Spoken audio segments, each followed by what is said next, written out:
ഇന്ന് തന്നെ ഡൗൺലോഡ് ചെയ്യൂ. കാണൂ നിങ്ങളുടെ ഫേവറേറ്റ് ഷോസ്. ജീവന്റെ പെരുമാറ്റത്തിൽ അത്തരം സ്വഭാവ വൈകല്യങ്ങൾ ഉണ്ടായിരുന്നുവെങ്കിൽ ഏതെങ്കിലും ഒരാൾ അയാൾക്കെതിരെ സാക്ഷി പറയാൻ എത്തുമായിരുന്നുവല്ലോ. അങ്ങനെ വരാത്തിടത്തോളം കാലം അങ്ങ് പറയുന്ന ഈ പച്ചക്കള്ളം നിലനിൽക്കില്ല പ്രോസിക്യൂട്ടർ. അങ്ങനെ വരാനൊരാളുണ്ടെങ്കിലോ?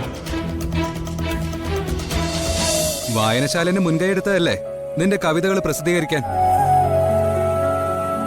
അന്ന് നീ വായിക്കൊള്ളാത്ത സാഹിത്യമൊക്കെ പറഞ്ഞു ഒഴിഞ്ഞു മാറി. എന്തായാലും നീ പ്രസിദ്ധീകരിച്ചല്ലോ. എടാ, നമ്മുടെ വായനശാലയിലെ ഏറ്റവും ആദ്യം ഇരിക്കുന്നത് നിന്റെ പുസ്തകങ്ങളാ. മധുര നൊമ്പര കാറ്റ്. നിനക്ക് ഞങ്ങളൊരു സ്വീകരണം അറേഞ്ച് ചെയ്താലേ കവിക്ക് വരാൻ ബുദ്ധിമുട്ടാവോ? എടാ, നീ എന്താടാ ഈ പറയുന്നേ?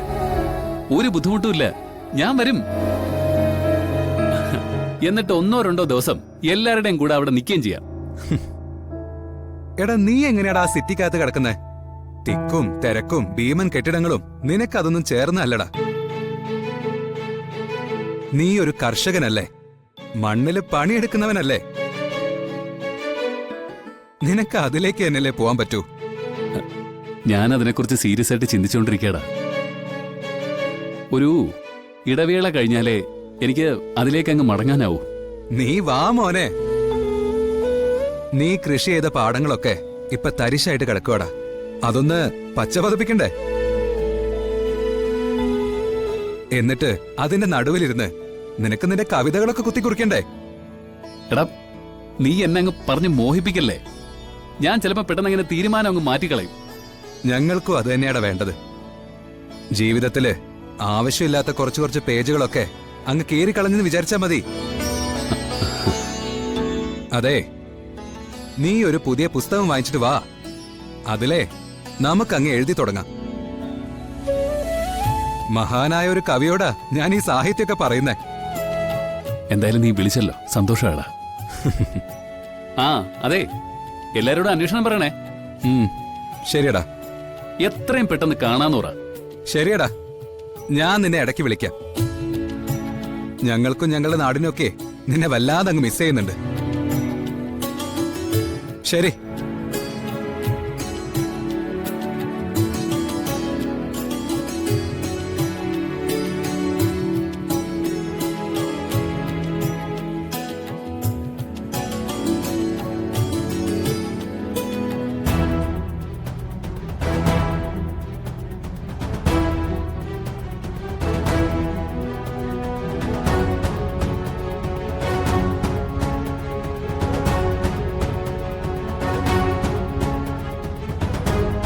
Yes, proceed. Thank you, Your Honor. Your Honor, remand കാലയളവിൽ നടത്തിയ പോലീസ് അന്വേഷണം പ്രതിക്കൂട്ടിൽ നിൽക്കുന്ന ഈ ജീവൻ കുറ്റവാളിയാണെന്നുള്ളതിലേക്ക് കൂടുതൽ വെളിച്ചം വീശുന്നു. അന്വേഷണ റിപ്പോർട്ട് ബഹുമാനപ്പെട്ട കോടതി മുൻപാകെ സമർപ്പിക്കുന്നു. പ്രതി ജീവന് പരമാവധി ശിക്ഷ നൽകണമെന്ന് ഞാൻ കോടതിയോട് അപേക്ഷിക്കുന്നു.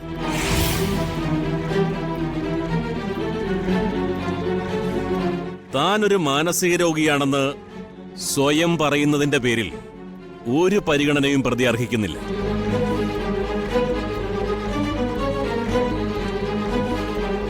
I objection, your honour. Yes.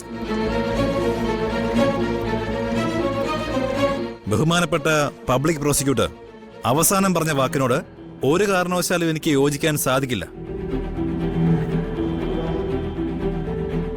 Reena എന്ന നേഴ്സിന്റെ കൊലപാതകത്തിൽ പോലീസ് അന്വേഷണം ദ്രുതഗതിയിൽ തീർന്നതും പ്രതി എന്ന് സംശയിക്കുന്ന ആളെ അവർക്ക് കോടതിയിൽ പ്രോസിക്യൂട്ട് ചെയ്യാൻ വേണ്ടി സാധിച്ചതും അഭിനന്ദനാർഹമാണ്. അതുപോലെ തന്നെ ജീവന്റെ ശാരീരികവും മാനസികവുമായ കണ്ടീഷൻസ് പരിഗണിക്കപ്പെടേണ്ടത് തന്നെയാണ്.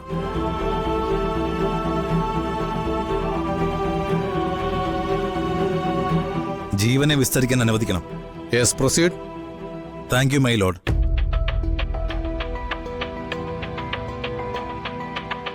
ജീവൻ എങ്ങനെയാണ് ഹോസ്പിറ്റലൈസ്ഡ് ആവുന്നത്? അതൊരു അപകടമായിരുന്നു സാർ. ഞാനൊരു പാലത്തിൽ നിന്നും താഴേക്ക് വീണു. ഓക്കെ, എന്നിട്ട് എന്ത് സംഭവിച്ചു?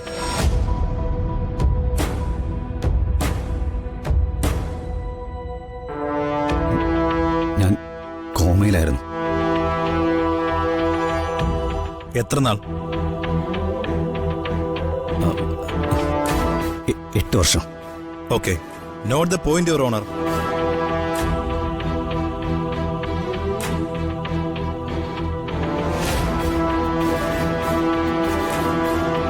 ഓക്കെ, 8 വർഷത്തിന് ശേഷം എന്താണ് പിന്നെ സംഭവിച്ചത്? സാറേ, എനിക്ക് പറഞ്ഞു കേട്ട അറിവേ ഉള്ളൂ. എന്നെ ട്രീറ്റ്മെന്റ് ചെയ്തവർക്ക് സത്യം അറിയാം സാറേ. ഞാനൊരു സൈക്കാട്രിക് പേഷ്യൻ്റ് ആയിരുന്നു.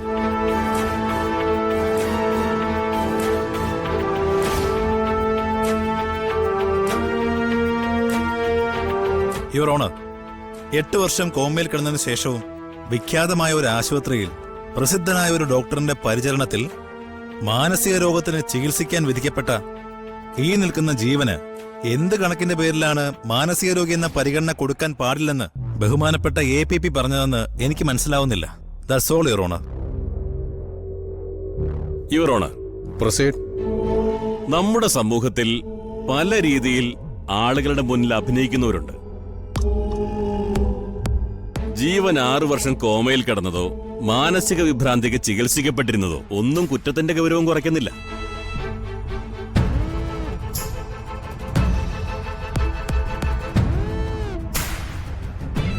മാത്രമല്ല, ഈ പറയുന്ന അവസ്ഥകൾക്ക് മുൻപേ തന്നെ ജീവന്റെ അടിസ്ഥാന സ്വഭാവം ഒരു ക്രിമിനലിന്റേതായിരുന്നു എന്നതിന് വ്യക്തമായ തെളിവുകളുണ്ട്.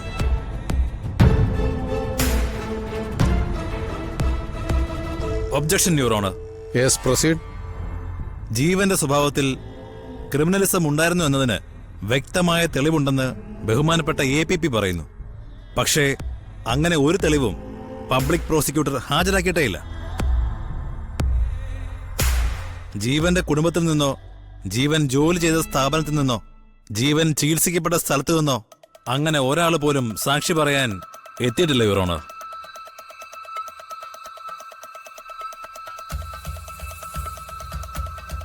പിന്നെ എന്തടിസ്ഥാനത്തിലാണ് വിധി പ്രഖ്യാപനത്തിന് മുമ്പുള്ള ഈ തീരുമാനമെന്ന് എനിക്ക് മനസ്സിലാവുന്നില്ല. ജീവന്റെ പെരുമാറ്റത്തിൽ അത്തരം സ്വഭാവ വൈകല്യങ്ങൾ ഉണ്ടായിരുന്നുവെങ്കിൽ ഏതെങ്കിലും ഒരാൾ അയാൾക്കെതിരെ സാക്ഷി പറയാൻ എത്തുമായിരുന്നുവല്ലോ. അങ്ങനെ വരാത്തിടത്തോളം കാലം അങ്ങ് പറയുന്ന ഈ പച്ചക്കള്ളം നിലനിൽക്കില്ല പ്രോസിക്യൂട്ടർ. അങ്ങനെ വരാനൊരാളുണ്ടെങ്കിലോ?